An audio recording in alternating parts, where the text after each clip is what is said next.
তরবারির জোরে ইসলাম আসে নাই, কিন্তু ইসলাম প্রতিষ্ঠায় তরবারি ব্যবহার হয়েছে। কাদিয়ানী না, মাসালাটা এটা মওদুদির লেখা। ভুল, ভুল, আপনি ভুল, আপনি জানেন না এটা। আমি ওপেন চ্যালেঞ্জ করব, জাকির নায়েকের এমন একটি বক্তব্য কেউ দেখাতে পারবে না যেখানে তিনি সশস্ত্র যেখানে তিনি সন্ত্রাসকে উস্কে দিয়েছেন।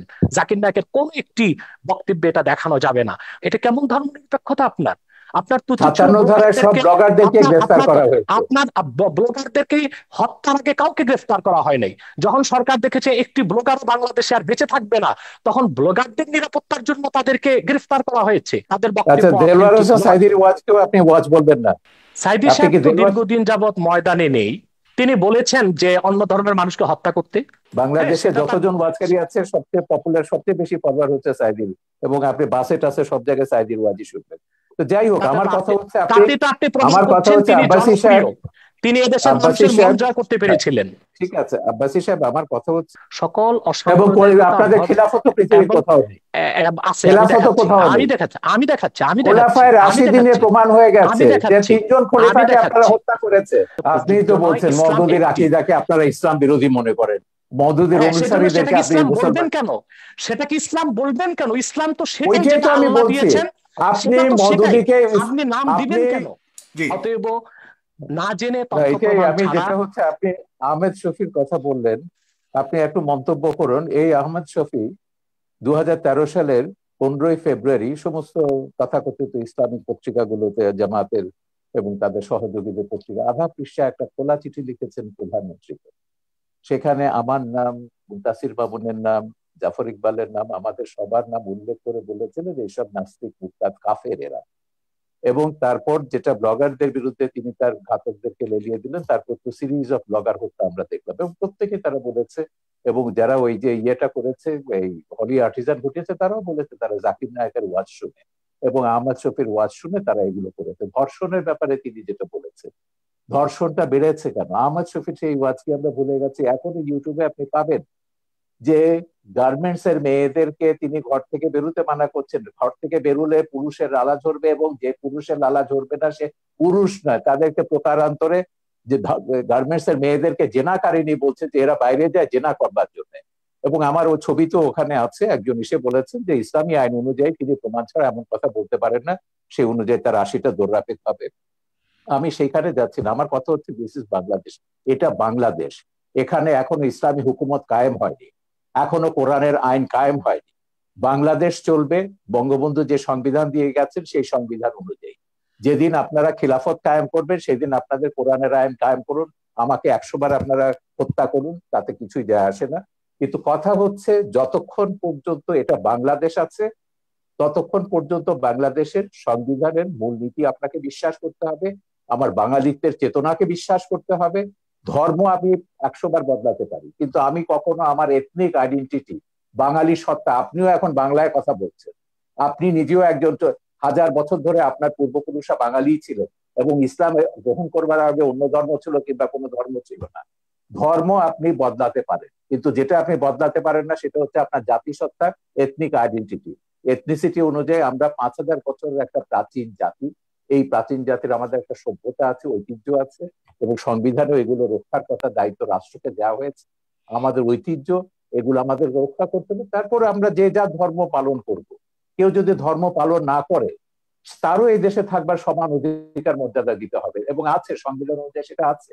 আমার কথা হচ্ছে সহিষ্ণুতা প্রদর্শন করুন, সৌভ্রাতৃত্ব প্রদর্শন করুন, ইসলামকে কলঙ্কিত করবেন না, রাজনীতি টেনে এনে সন্ত্রাসকে বৈধতা দিয়ে ইসলামকে আপনারা দয়া করে কলঙ্কিত করবেন না। পশ্চিমারা একটা অজুহাত পেয়ে গেছে, ইসলাম ব্যাশিং একটা শব্দ পশ্চিমে, এবং তাদেরকে গিয়ে বোঝাতে হয় যে না, আমাদের দেশে ইসলাম হচ্ছে এটা সুফিদের ইসলাম, এটা শান্তির ইসলাম, কিছু সংখ্যক বিপদগামী এগুলো আইএস আল কায়দার প্ররোচনায় তারা এগুলো করছে। কিন্তু এই কথাগুলো যখন আমরা ভিন্ন ধর্মকে যখন আক্রমণ করছি ওয়াজের নাম, ভিন্ন মতাবলম্বীদের যখন আক্রমণ করছি ওয়াজের নাম, এবং অশ্লীল কদর্য ভাষায় কথা বলা হচ্ছে, এবং তখন আপনি কি ধারণাটা দিচ্ছেন ইসলাম সম্পর্কে সেটা বলুন। এবং সেইটার যদি বদলা যদি ভারতের হিন্দু মৌলবাদীরা নেয় কিংবা বারবার বুদ্ধিস্ট মৌলবাদীরা নেয়, সেটার আপনি কি জবাব দেবেন? এই জন্য আমি বলি যে বিশ্বের 57টা দেশে মুসলমানরা মেজরিটি, মাইনরিটির রেসপেক্ট করুন, সমান অধিকার মর্যাদা দিন, তাদেরকে ওইভাবে ফতোয়া দিয়ে তাদেরকে হত্যা বা আঘাত করবার ক্ষেত্র তৈরি করবেন না, তাদেরকে প্ররোচিত করবেন না কাউকে যে না শাহরিয়ার কবিরকে হত্যা করলে তুমি বেহেশতে যাবে।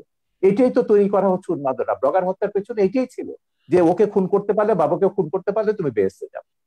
জি, জনাব এটাই শাহরিয়ার আমি কবির, আপনার কাছে অনেকগুলি প্রশ্ন দর্শক সারি থেকে অনেকেই লিখেছেন। আমি সব প্রশ্ন করা সম্ভব নয়। প্রায় 9,000 শেয়ার করেছেন, এখান থেকে প্রায় হাজার হাজার মন্তব্য এসছে। কেউ কেউ লিখেছেন, যেমন এম এ বাসিত আশরাফ, তিনি লিখেছেন পৃথিবীতে, শাহরিয়ার কবির সাহেবের কাছে প্রশ্ন করেছেন, পৃথিবীতে প্রথম মানবাধিকার এবং নারীদের সম অধিকারের প্রতিষ্ঠা তাকে, উনি কি জানেন পশ্চিমা বিশ্বের দার্শনিকেরা পৃথিবীর শ্রেষ্ঠ মানব দরদী মানুষ হিসেবে কাকে স্বীকৃতি দেয়? ডেফিনেটলি তিনি কাকে মিন করেছেন আপনি জানেন। সেক্ষেত্রে আপনার বক্তব্য জানতে চেয়েছে এই একজন লেখক। এরপরে রয়েছেন কাফায়েতুল্লাহ সাহেব, আপনার মুক্তিযুদ্ধের অবদান সম্পর্কে জানতে চেয়েছে। এরপরে লিখেছেন, বাংলাদেশের স্বাধীনতা আন্দোলনে যারা যুদ্ধ করেছে তারা কি সবাই স্বাধীনতা বুঝতো? তারা কি জেনে শুনে সবাই মুক্তিযুদ্ধে অংশগ্রহণ করেছে? তাহলে নাস্তিকের বিরুদ্ধে আন্দোলন করতে হলে সবাইকে জানতে হবে কেন? এই ধরনের অনেকগুলি প্রশ্ন করেছেন। মাওলানা ওমর ফারুক লিখেছেন, পারভেজ জুয়েল লিখেছেন, এমডি মাসুম লিখেছেন, শাহিদ আহমেদ লিখেছেন, অনেকেই লিখছেন, লিখে যাচ্ছেন। আপনারা লিখতে থাকুন, আমি সম্ভব হলে কিছু নেব। তবে এই পর্যায়ে অনুষ্ঠানের শেষ প্রান্তে চলে এসেছি, 2 মিনিট করে শুধুমাত্র আপনারা দুজন আবারও শেষ বক্তব্য দেবেন। এগুলো কিন্তু জামাতিদের একটা পরিকল্পিত ব্লগ আছে। যখনই আমি কোনো কথা বলি টকশোতে 1000 2000 এগুলো ডিসলাইক আসবে এবং প্রশ্নগুলো করা হবে মুক্তিযুদ্ধ নিয়ে। এটা বলতে বলতে আমি ক্লান্ত হয়ে গেছি। আমার মুক্তিযুদ্ধের কি অবদান আছে, বাংলাদেশের স্বাধীনতা যুদ্ধের দলিলপত্রটা, এটা আগাগোড়া পড়ুন। আমি বলে দেবো না কোন পৃষ্ঠা, আপনাকে পড়তে হবে। এই সুযোগে যদি মুক্তিযুদ্ধের ইতিহাসটা আপনাদের মাথায় ঢোকে, পড়ে দিন শাহরিয়ার কবির কি করেছে মুক্তিযুদ্ধের, সাংস্কৃতিক স্কোয়াডে কি অবদান ছিল সেখানে পাবেন।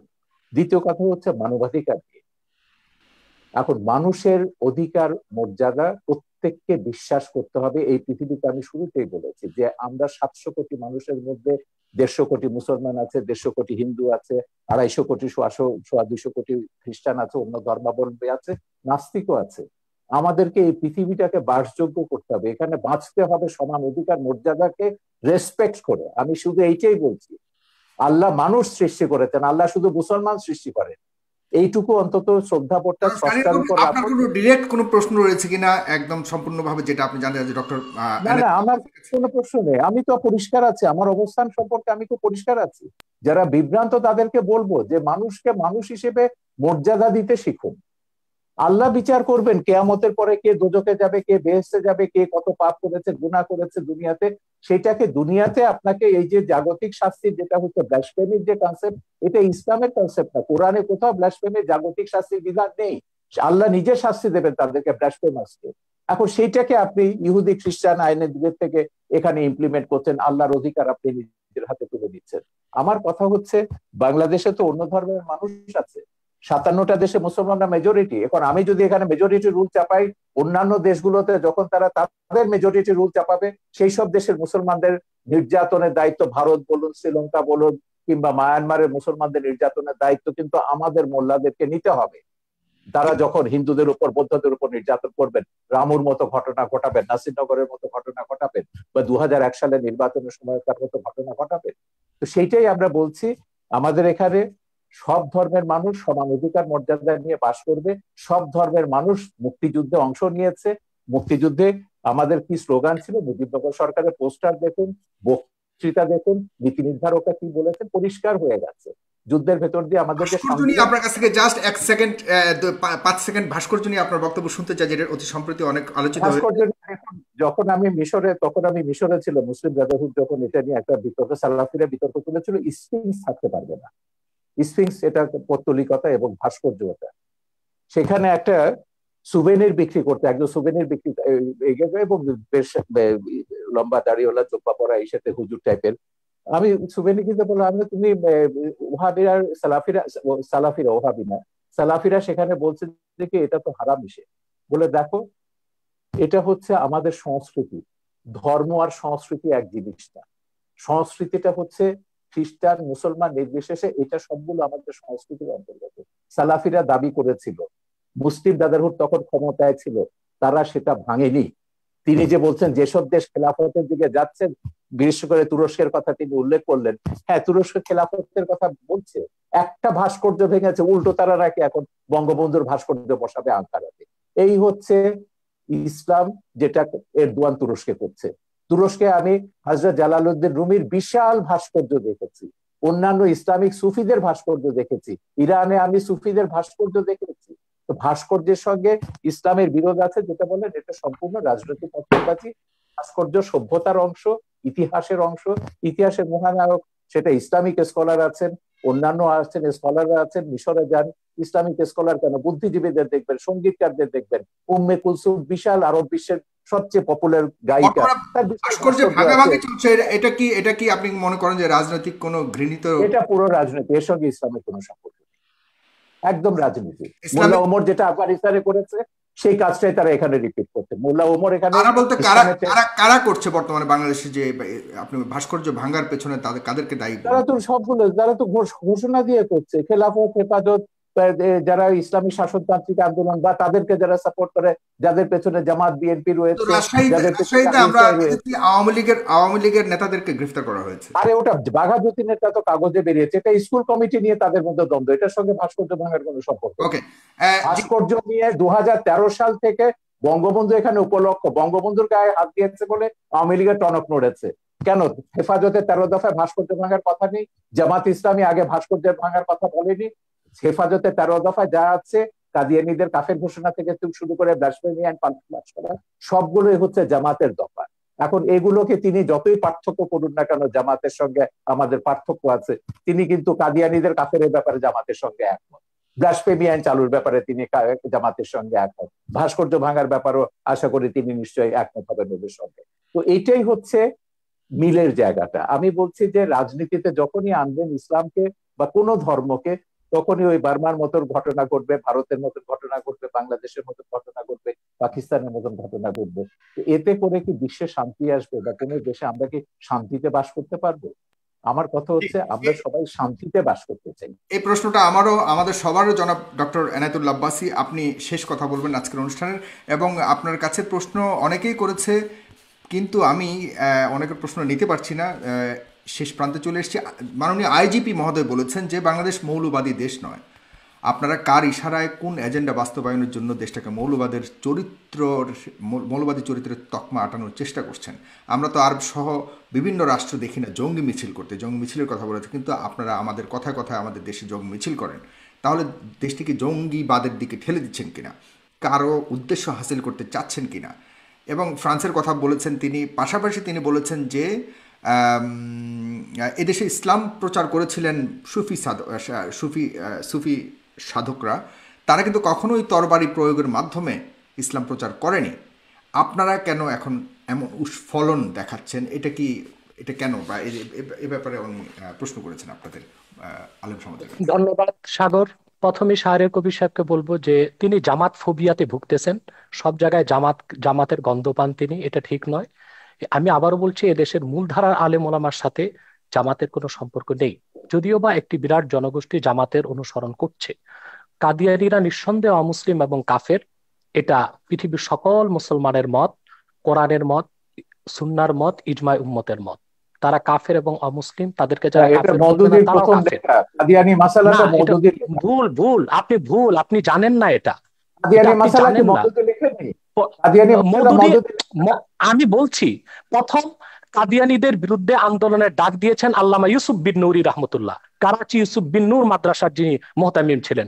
আন্দোলনে পুরোধা নেতৃত্ব দিয়েছেন আমার ওস্তাদ মুহতারাম আল্লামা তাকি উসমানী এবং মুফতি শফি রহমতুল্লাহ। সাথে আন্দোলনে যোগ দিয়েছিল আবুল আলা মওদুদী এবং তার লোকজন। বরং পাকিস্তানের সকল ঘরানার মুসলিমরাই কাদিয়ানী বিরোধী আন্দোলনে অংশগ্রহণ করেছিল। দ্বিতীয় যে মামলায় কিন্তু মওদুদীর মৃত্যুদণ্ড হয়েছিল, আর কারণ না, মওদুদীর মৃত্যুদণ্ড হয়েছিল ওই মামলাতে, যেটা সৌদি বাদশার অনুরোধে। সেটা মৃত্যুদণ্ড কার হলো, সেটা হয়তোবা পাকিস্তান সরকারের রাজনৈতিক কোন প্রতিহিংসা ছিল মওদুদীর উপর, সেজন্য মওদুদীকে মামলা দেবার চেষ্টা করেছে। আর যেহেতু অন্যান্য নেতৃবৃন্দ রাজনীতিতে জড়িত ছিলেন না, তাদেরকে মামলা দেবার সুযোগ হয়নি, এটা একটি কারণ হতে পারে। দ্বিতীয় যে বিষয়টি বললেন, ব্লগারদের বিষয়, ব্লগারদেরকে কারা হত্যা করেছে তাদেরকে আপনারা দায়ী করলেন, কিন্তু ব্লগারদেরকে বাক স্বাধীনতার দোহাই দিয়ে মুক্ত চিন্তা লালন করার দোহাই দিয়ে ইসলাম এবং ইসলামের মূলনীতির বিরুদ্ধে অকথ্য ভাষায় গালিগালাজ বিষোদগার তারা যে করলো, তখন রাষ্ট্রীয়ভাবে তাদেরকে কেন বাধা দেওয়া হয়নি? যদি তাদেরকে রাষ্ট্রীয়ভাবে বাধা দেওয়া হতো, ধর্মনিরপেক্ষতার যদি একটি সংজ্ঞা এটাও হয় সকল ধর্মের অধিকার রক্ষা করা, তাহলে আপনি ইসলামের অধিকার রক্ষা করবেন না? এটা কেমন ধর্মনিরপেক্ষতা? আপনার আপনার তো 57 ধারায় সব ব্লগারদেরকে গ্রেফতার করা হয়েছে। আপনার ব্লগারদেরকে হত্যার আগে কাউকে গ্রেফতার করা হয় নাই। যখন সরকার দেখেছে একটি ব্লগার বাংলাদেশে আর বেঁচে থাকবে না, তখন ব্লগারদের নিরাপত্তার জন্য তাদেরকে গ্রেফতার করা হয়েছে। কিন্তু যদি ব্লাসফেমি আইন বাংলাদেশে থাকতোই, তাহলে তো ব্লগারদের এই সুযোগ হতো না, তাহলে কারো তো হাতে অস্ত্র নেবার প্রয়োজন হতো না। তৃতীয় যে বিষয়টি আপনি বলেছেন, সুফিবাদের মাধ্যমে ইসলাম এসেছে এবং আইজিপির যে প্রশ্ন এসেছে, আইজিপি মহোদয় এর কথা থেকে তো স্পষ্ট বোঝা যাচ্ছে তিনি ইসলামের প্রতি অত্যন্ত শ্রদ্ধাশীল, হয়তো বা মিস আন্ডারস্ট্যান্ডিং আছে তার। সেটা হচ্ছে তরবারির জোরে ইসলাম আসে নাই, কিন্তু ইসলাম প্রতিষ্ঠায় তরবারি ব্যবহার হয়েছে। তরবারির জোরে ইসলাম প্রতিষ্ঠিত হওয়া এক জিনিস, আর ইসলাম প্রতিষ্ঠায় তরবারি ব্যবহার আরেক জিনিস। ইসলাম যে জিহাদ দিয়েছে তা অনেকটাই ডিফেন্সিভ, অফেন্সিভ নয়। যখন ইসলাম প্রতিষ্ঠার ক্ষেত্রে অমুসলিম শক্তি অন্যায়ভাবে হামলা করেছে, আক্রমণ করেছে, তখনই তরবারির ব্যবহার করতে হয়েছে। এমনকি এই ক্ষেত্রে আমি উদাহরণ দিব মঈনুদ্দিন চিশতি রহমতুল্লাহ। তিনি যখন আজমিরে আসলেন, ইসলামের শাশ্বত বিধান, ইসলামের উদারতার মাধ্যমে ইসলামের দাওয়াত দিলেন, বারবার তাকে আঘাত করেছে সে পৃথ্বীরাজ। তখন ইসলামকে সুসংহত করতে যে মোহাম্মদ ঘড়িকে তিনি আহ্বান করেছেন। তরবারির জোরে তিনি ইসলাম প্রতিষ্ঠিত করেননি, তবে ইসলাম প্রতিষ্ঠার ক্ষেত্রে তরবারির ব্যবহার হয়েছে, সেটা একটা ভিন্ন জিনিস। চতুর্থ যে বিষয়টি তিনি বলেছেন, সন্ত্রাস। সন্ত্রাস তো আমাদের দেশে অনেক রকম সন্ত্রাস হচ্ছে। যারা কলমের মাধ্যমে দুর্নীতি করে হাজার হাজার কোটি টাকা বিদেশ পাচার করছে, তারাও তো সন্ত্রাসী, কলম সন্ত্রাসী তারা। যারা বাংলাদেশে বন জঙ্গল উজাড় করে গাছপালা সবকিছু বিক্রি করে খেয়ে ফেলছে, তারা পরিবেশ সন্ত্রাসী। অনেক রকম সন্ত্রাসী আমাদের বাংলাদেশে আছে। কিন্তু আমাদের দেশে যে অস্ত্র সন্ত্রাসীর কথা বলছেন, এটা জুজুর ভয়। আসলে বাংলাদেশে কোনো সশস্ত্র জিহাদি সংগঠনের অস্তিত্বই নেই। জেএমবি বলে যেটা ছিল, সেটা অনেক তদন্তের বিষয়, সেটার সাথে মূলধারার ইসলামপন্থী ও মাদ্রাসার ছাত্রদের কোনো সম্পর্ক নেই। হোলি আর্টিজানে আমরা দেখেছি যারা সন্ত্রাসী হামলা করেছে বলা হচ্ছে, তারা কেউ মাদ্রাসার ছাত্র ছিল না, তারা ইংলিশ মিডিয়ামের ছাত্র ছিল। যদিও বা তারা বলেছে জাকের নায়কের কথায় তারা উদ্বুদ্ধ হয়েছে। আমি ওপেন চ্যালেঞ্জ করব, জাকের নায়কের এমন একটি বক্তব্য কেউ দেখাতে পারবে না যেখানে তিনি সশস্ত্র, যেখানে তিনি সন্ত্রাসকে উস্কে দিয়েছেন। জাকির নায়কের কোন একটি বক্তব্যে এটা দেখানো যাবে না। মূলত এটা ছিল একটি প্রি প্ল্যান প্রোগ্রাম। জাকির নায়কের বক্তব্য বন্ধ করা, ভারত থেকে তাকে বিতাড়িত করার জন্য এটা একটি সাজানো নাটক ছিল। এবং তাতেও আমাদের বাংলাদেশের কোনো মাদ্রাসার ছাত্র শিক্ষক জড়িত ছিল না, ইংলিশ মিডিয়ামের ছাত্ররা জড়িত ছিল। অতএব কথায় কথায় সন্ত্রাসের দায়ভার এদেশের আলেম ওলামা, পীর মাশায়েখ ও মাদ্রাসা ছাত্রদের উপর দেওয়া, এটা অবিচার ছাড়া আর কিছুই নয়। এটা প্রত্যক্ষ বা পরোক্ষ যেভাবেই হোক ইসলাম বিদ্বেষ ছাড়া আর কিছু নয়। শিক্ষা ব্যবস্থায় আজকে ধর্মনিরপেক্ষতার প্রভাব বাড়ানো হয়েছে। সেখানে বাংলাদেশের শিক্ষা ব্যবস্থায় যে ধর্মনিরপেক্ষতার প্রভাব আসতেছে, সেটাকে আমরা দেখতেছি ধর্মহীনতা। ইসলামের মূল আকীদা বিরোধী অনেক শিক্ষা আমাদের শিক্ষা ব্যবস্থায় ঢুকানো হয়েছে। যেমন নবম থেকে মাস্টার্স পর্যন্ত প্রাণীবিজ্ঞান, জুলজিতে দ্য থিওরি অফ এভোলিউশন, ডারউইনের বিবর্তনবাদকে ঢুকানো হয়েছে বাংলাদেশে। অথচ সারা দুনিয়ার বিজ্ঞানীগণ একমত হয়েছে, the theory of evolution is not a scientific fact, it is nothing but hypothesis of Darwin. বিবর্তনবাদ এটা বৈজ্ঞানিক কোনো প্রমাণিত বিষয় নয়, এটা হচ্ছে ডারউইনের একটি মন গড়া মতবাদ। অথচ তা আমাদের শিক্ষা ব্যবস্থায় ঢুকানো হয়েছে। যারাই বিবর্তনবাদ করবে, পরকালে তারা অবিশ্বাসী হবে, ইসলাম থেকে তারা দূরে সরে যাবে। অত্যন্ত কৌশলে ধর্মনিরপেক্ষতা যে সংজ্ঞাতেই আমাদের দেশে বলা হোক, বঙ্গবন্ধু যে সংজ্ঞায় ধর্মনিরপেক্ষতার কথা বলেছিলেন, আজ ধর্মনিরপেক্ষতার ধ্বজাধারীরা বঙ্গবন্ধু সেই আদর্শে নেই। তারা ধর্মনিরপেক্ষতাকে ধর্মহীনতার দিকে নিয়ে যাচ্ছে। অতএব যদি প্রকৃত অর্থেই বঙ্গবন্ধুর ধর্মনিরপেক্ষতাকে সংবিধানে প্রতিষ্ঠিত করা হয়, সেটা ধর্মহীনতা নয়, বরং তার নাম পরিবর্তন করে এমন একটি নাম দেওয়া দরকার যেটার সাথে ধর্মনিরপেক্ষতার কোনো সম্পর্ক প্রমাণিত হবে না। ধন্যবাদ। ধর্মনিরপেক্ষতা বঙ্গবন্ধুর দেয়া নাম, সেকুলারিজম বাংলা তর্জমা তিনি ধর্মনিরপেক্ষতাই করেছেন। রাষ্ট্র ধর্মের ব্যাপারে নিরপেক্ষ থাকবে, সব নাগরিক সমান অধিকার মর্যাদা ভোগ করবে, এটাই হচ্ছে বঙ্গবন্ধু ধর্মনিরপেক্ষতার সার কথা। প্রত্যেক নাগরিক তার নিজের ধর্ম পালন করবে, ধর্ম পালনের স্বাধীনতা থাকবে, কিন্তু আপনি আপনার ধর্ম আরেকজনের উপর জোর করে চাপাতে পারবেন না, আরেকজনকে হত্যার প্ররোচনা দিতে পারবেন না। বাংলাদেশে কোন মুসলিম চিন্তাবিদ ইসলাম ধর্মকে অন্যের উপর চাপিয়ে দেবার চেষ্টা করেননি, এর কোন নজির ওয়াজগুলো আপনারা দেখেন, দেখাতে পারবেন না। না না, ওয়াজ বা আমি প্রত্যেকটা নিজে ওয়াজে ওয়াজ তারা করি। আপনি আপনি ওয়াজ শুনেছেন না আওয়াজ শুনেছেন আমি জানি না। কোরআন সুন্নাহ বিরোধী যেটা হয় সেটা ওয়াজ নয়, সেটা আওয়াজ। বাংলাদেশে অনেক নিম্নমানের বক্তব্য বের হয়ে গিয়েছে, যারা গলাবাজির মাধ্যমে ওয়াজ করতেছে, সেটাকে আমরা ওয়াজ বলি না, সেটাকে আমরা আওয়াজ বলি। তাদের আচ্ছা, বক্তব্য দেলোয়ার অথেন্টিক হোসেন নয়। সাইদির ওয়াজকেও আপনি ওয়াজ বলবেন না? সাইদি আপনি সাহেব কি তো দেলোয়ার, দীর্ঘদিন যাবৎ ময়দানে নেই। তার উনি তো তার ওয়াজ দীর্ঘদিন যাবৎ কিন্তু ময়দানে নেই। ইউটিউবে আছে, তার বহু ওয়াজ ইউটিউবে আছে, আমার ছবিতেও আছে। বলুন তিনি একজন প্রকৃত ওয়াজকারী কিনা। তিনি বলেছেন যে অন্য ধর্মের মানুষকে হত্যা করতে, তিনি এটা আমি বলেছেন যদি কোন বক্তব্যে? আমি যদি দেখাতে পারি আমি তার এক বক্তব্য আমার শুনেছি, তিনি ছবিতে, আমি আমার আমি ছবিতে নিজে যেটা দেখেছি।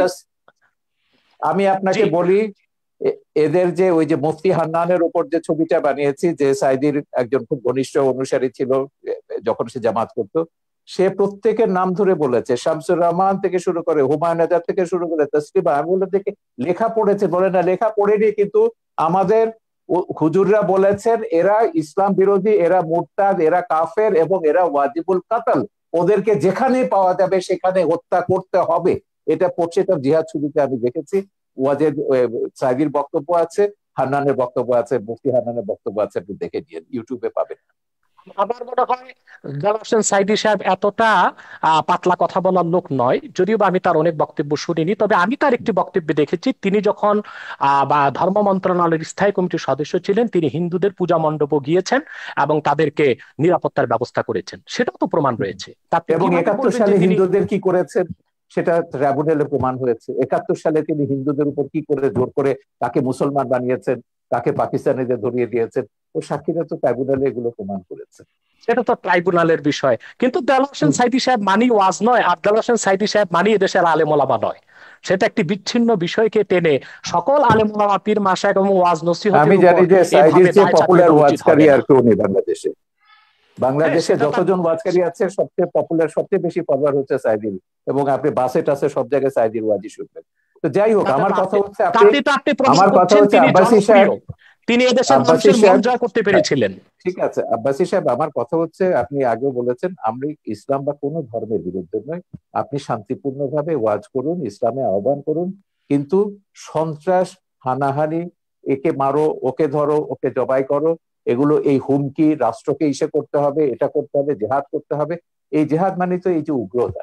এবং এই উগ্রতার কারণে আপনি কিন্তু ওই যে ইরাকের কথা বলেছেন, আপনি কোথায় ছিলেন আমি জানি না, ইরাকে যখন রাত্রেবেলায় আমেরিকা আক্রমণ করলো, আমরা পরের দিন বিশাল মিছিল বার করেছিলাম ইরাকে আমেরিকার হামলার বিরুদ্ধে। এখন ইরাকে কি করেছে? ইরাকে তো একটা সেকুলার ইস্যু ছিল, ইরাক ছিল সাদ্দাম হোসেনের, এবং সেই সেকুলার ইস্যুর পরে কি হলো, সেজন্য ইরাকে, মিছিল করেছেন। ইরাক, হ্যাঁ ইরাক তারপর তো একটা ইসলামিক রাষ্ট্রে পরিণত হলো, এখন তারা জেহাদ করছে।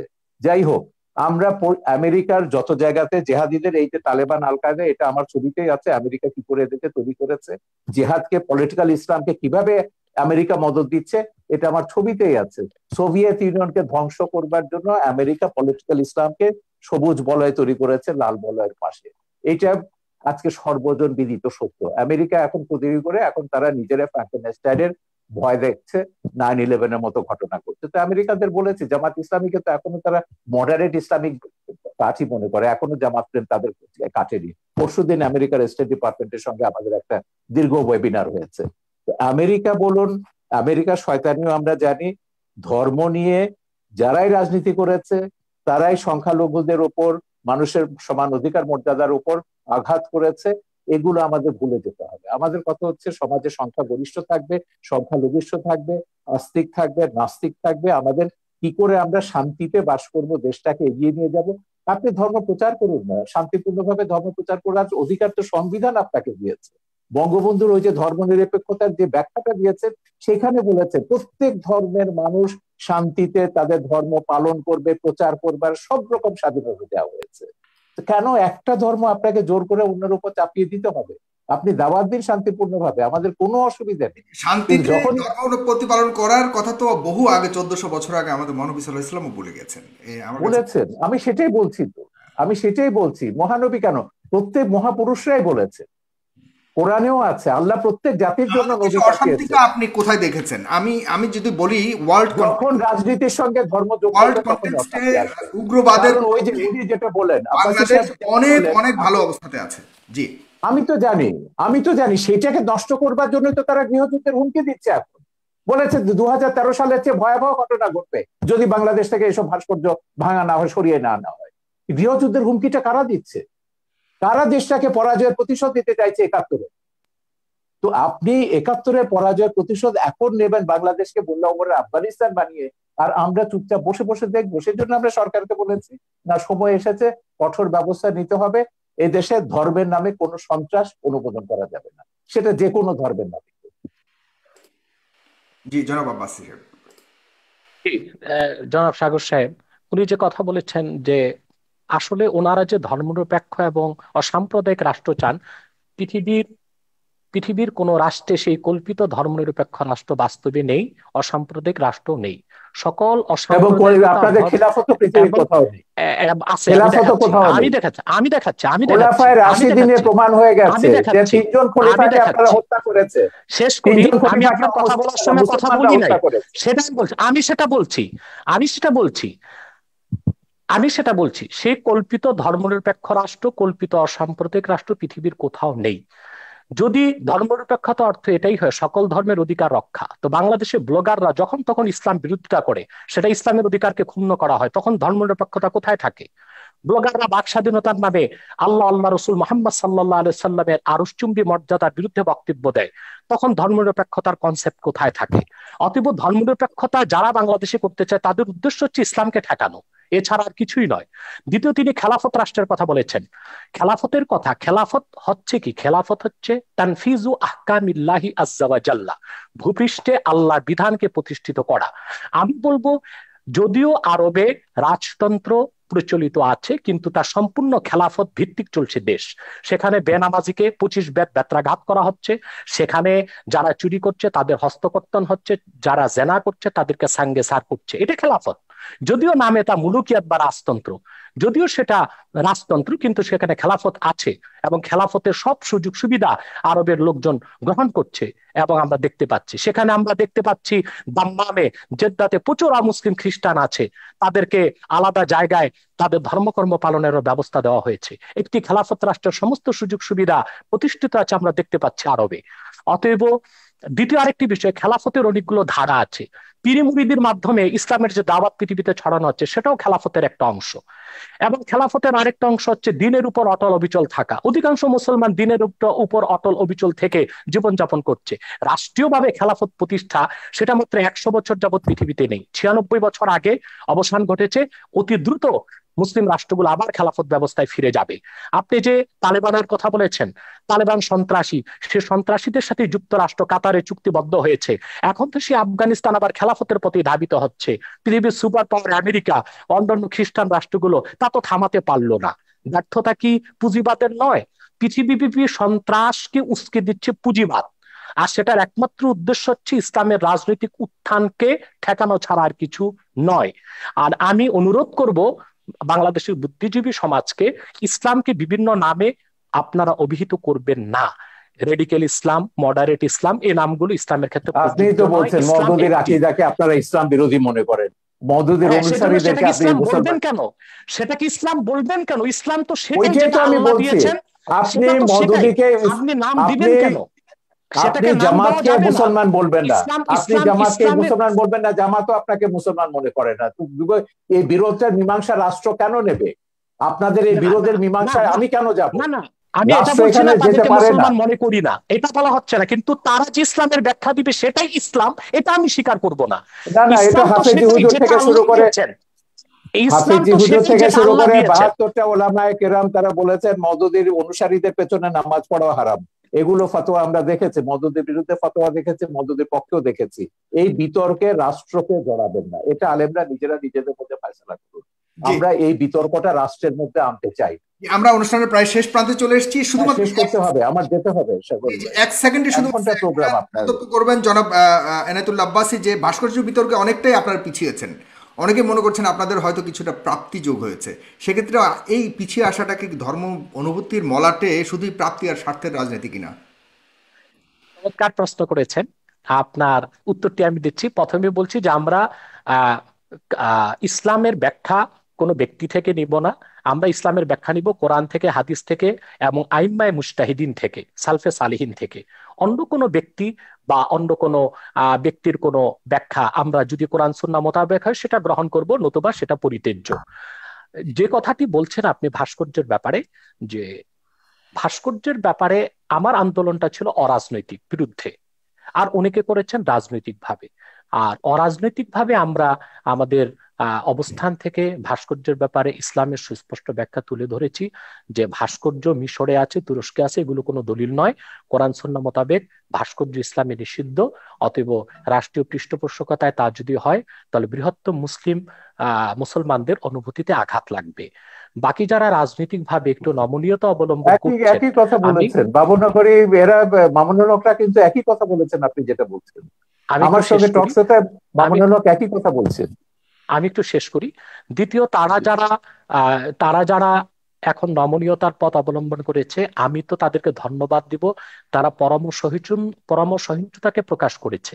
অর্থাৎ তারা আসলে ভাঙচুরে বিশ্বাসী নয়, তারা সন্ত্রাস সহিংসতায় বিশ্বাসী নয়। তারা রাজনৈতিক ভাষা, আন্দোলনের ভাষায় সরকারকে মেসেজ দিয়েছে যে দেশের অধিক সংখ্যক মুসলমান ভাস্কর্যকে চায় না, অতএব ভাস্কর্য না করা হোক, এটা মুসলমানদের অনুভূতির প্রতি শ্রদ্ধা দেখানো হোক। আর দ্বিতীয়ত, ভাস্কর্যের বিপক্ষে যারা আন্দোলন করেছে, কথা বলেছে, কেউ পারচেজ করেছে কি না, রাজনৈতিক স্বার্থে করেছে কি না, সেটা তাদের ব্যক্তিগত বিষয়। সেটার সাথে বৃহত্তর মুসলিম সমাজ ও অরাজনৈতিক আলেম ওলামাদের কোনো সম্পর্ক নেই। অরাজনৈতিক আলেম ওলামা ও বৃহৎ স্বার্থে যে এদেশের বৃহৎ মুসলিম সমাজ যে বিরোধিতা করছে তা একান্তই ইসলামের অনুভূতি থেকে। দ্বিতীয়ত, যারা নমনীয়তা এখন অবলম্বন করছে, আমি তো শুনতে পেরেছি যে স্বরাষ্ট্রমন্ত্রী মহোদয়ের সাথে তারা সাক্ষাৎ করেছেন এবং স্বরাষ্ট্রমন্ত্রী মহোদয় তাদেরকে আশ্বাস দিয়েছেন যে অনতিবিলম্বেই সরকার আলেম ওলামার সাথে বসবেন এবং সুন্দর একটি সুরাহা বের করার চেষ্টা করবেন। যদি রাষ্ট্রের পক্ষ থেকে এই ধরনের আশ্বাস দেওয়া হয়, সেখানে তো আর আন্দোলন করে মাঠ গরম করার কোনো প্রয়োজন নেই। অতএব ওলামায়ে কেরাম যারা এখন শীতলতা অবলম্বন করেছেন, আমি মনে করি তারা প্রজ্ঞার পরিচয় দিয়েছেন।